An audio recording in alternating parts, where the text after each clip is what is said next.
नमस्कार। देखिए, बॉलीवुड में ना फिल्में तो बहुत आती जाती हैं। कुछ हिट होती हैं, कुछ फ्लॉप। पर कुछ फिल्में ऐसी होती हैं जो जो सिर्फ फिल्म नहीं रहती, वो एक एहसास बन जाती हैं, एक पूरी की पूरी पीढ़ी की पहचान। और आज हम ऐसी ही एक फिल्म की बात करने वाले हैं, तेरे नाम। सोचिए, 23 साल हो गए, फिर भी इसकी कहानी, इसके किरदार हमारे दिलों में आज भी जिंदा हैं। तो सवाल ये है, क्यों? चलिए आज इसी विरासत की परतें खोलते हैं। और ये जो लाइन है ना, ये किसी स्क्रिप्ट का हिस्सा नहीं है, ये एक फैन का रिएक्शन है। और यकीन मानिए, ये सिर्फ एक आवाज़ नहीं, ये उन लाखों करोड़ों आवाज़ों में से एक है जो तेरे नाम के वापस आने की खबर से गूंज रही हैं। इन शब्दों से पता चलता है कि 23 साल बाद भी राधे का वो दर्द, वो जुनून लोगों के दिलों में कितना कितना गहरा बसा हुआ है। तो अब सवाल उठता है कि भाई आज अचानक से तेरे नाम की बात क्यों? बात इसलिए हो रही है क्योंकि एक खबर ने ना पुराने जख्मों को फिर से ताज़ा कर दिया है। जी हाँ, आपने सही सुना, राधे मोहन थिएटर्स में वापस आ रहा है। पूरे 23 साल, मतलब 2 दशक से भी ज्यादा का वक्त। जरा सोचिए इस बात को, इतने लंबे अरसे के बाद भी तेरे नाम की यादें आज भी उतनी ही फ्रेश हैं। ये अपने आप में मतलब कमाल ही है कि कोई फिल्म इतने सालों तक लोगों के जहन पर इस तरह से छाई रह सकती है। और अब तो डेट भी आ गई है, 27 फरवरी 2026। इस तारीख को तेरे नाम एक बार फिर बड़े पर्दे पर दस्तक देगी। ये एक मौका होगा उस दर्द को, उस जुनून को दोबारा महसूस करने का, जिसने एक पूरी पीढ़ी को थिएटर्स में सच में रुला दिया था। लेकिन एक सवाल है, तेरे नाम सिर्फ एक हिट फिल्म बनकर क्यों नहीं रह गई? मतलब ऐसा क्या था इस फिल्म में जिसने इसे एक कल्ट क्लासिक का दर्जा दे दिया? चलिए जरा समझते हैं कि यह फिल्म इतनी यादगार बनी कैसे। देखिए, इस फिल्म का दिल था इसका हीरो राधे मोहन। और वो कोई टिपिकल बॉलीवुड हीरो नहीं था, बिल्कुल नहीं। वो गुस्सैल था, कॉलेज का दादा था, लेकिन उसके अंदर एक दिल भी था। एक ऐसा दिल जो जुनून की हद तक प्यार करना जानता था।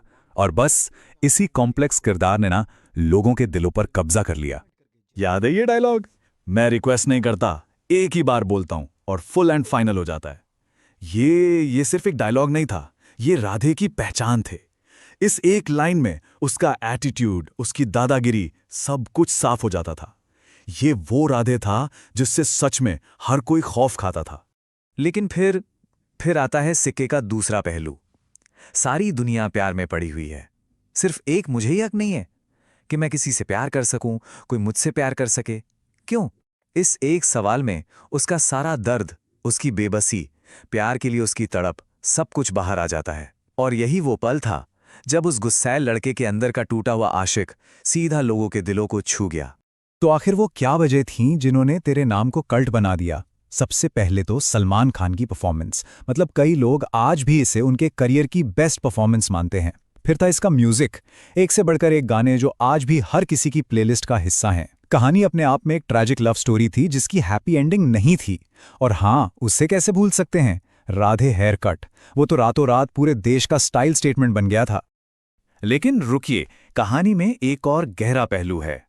राधे मोहन की ये दर्द भरी दास्तां पूरी तरह से फिक्शन नहीं थी। इसकी जड़ें कहीं और हैं और बहुत गहरी हैं। चलिए अब जरा इस कहानी के असली ट्रैजिक हीरो की तलाश करते हैं। जी हाँ, तेरे नाम असल में 1999 में आई एक तमिल फिल्म सेतु का हिंदी रीमेक थी। और सेतु कोई बड़ी बजट फिल्म नहीं थी, ये एक छोटी सी फिल्म थी जो चुपचाप रिलीज हुई। पर अपनी दमदार कहानी के दम पर ये एक स्लीपर हिट बन गई।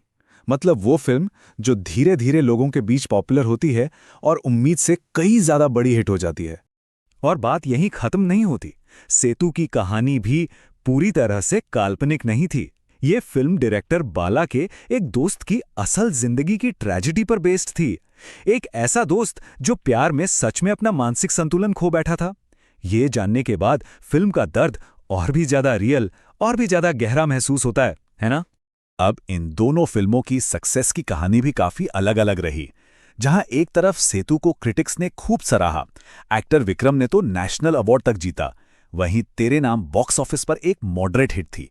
लेकिन समय के साथ इसने एक ऐसी जबरदस्त कल्ट फॉलोइंग बनाई जो आज तक कायम है। लेकिन पॉपुलैरिटी के साथ साथ तेरे नाम अपने पीछे एक बहुत ही कॉम्प्लिकेटेड विरासत छोड़ गई। एक ऐसी मुश्किल बहस जो आज भी उतनी ही जरूरी है जितनी 20 साल पहले थी।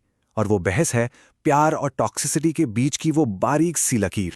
तो आखिर राधे मोहन को क्या माना जाए, एक सच्चा आशिक जिसने प्यार के लिए सब कुछ कुर्बान कर दिया, या फिर एक टॉक्सिक कैरेक्टर जो गलत बर्ताव को ग्लोरीफाई करता है? ये वो सवाल है जिस पर आज भी लोगों की राय एकदम बटी हुई है। देखिए, एक तरफ तो लोग कहते हैं कि ये सलमान खान की करियर बेस्ट परफॉर्मेंस है, उन्होंने एक बहुत ही मुश्किल किरदार को पूरी शिद्दत से निभाया। वहीं दूसरी तरफ फिल्म की हमेशा आलोचना हुई है कि ये स्टॉकिंग, जबरदस्ती और जुनूनी प्यार को ग्लोरीफाई करती है। हो सकता है 2000 के दशक में इसे जुनून की तरह देखा गया हो, पर आज की जनरेशन इसे सीधे सीधे टॉक्सिक मैस्कुलिनिटी का एक उदाहरण मानती है। और अब आते हैं उस सवाल पर जो सालों से हर फैन के मन में है, क्या राधे की कहानी आगे बढ़ सकती है? क्या तेरे नाम 2 कभी बनेगी? फिल्म का अंत इतना ट्रैजिक था कि उसके बाद से ही इसके सीक्वल की अफवाहें हमेशा उड़ती रहीं।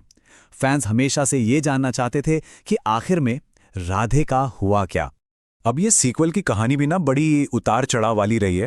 डायरेक्टर सतीश कौशिक के निधन से पहले खबर थी कि सलमान खान ने उनसे एक प्लॉट पर बात की थी कि 20 साल बाद कहानी कैसी होगी, लेकिन उनके जाने के बाद ये प्लान एक तरह से रुक गया। अभी हाल ही में फिर से अफवाहें तेज हुईं, पर अब प्रोड्यूसर की तरफ से साफ कह दिया गया है कि इस क्लासिक को छुआ नहीं जाएगा, इसे जैसा है वैसा ही रहने दिया जाएगा। इस मामले में हमेशा से ही ना अलग अलग बातें सामने आई हैं। सलमान खान ने कहा कि कहानी पर चर्चा हुई थी, वहीं स्वर्गीय सतीश कौशिक ने एक इंटरव्यू में कहा था कि उनके पास कहानी तो है पर सलमान से कोई बात नहीं हुई। और अब प्रोड्यूसर के लोग कुछ और ही कह रहे हैं।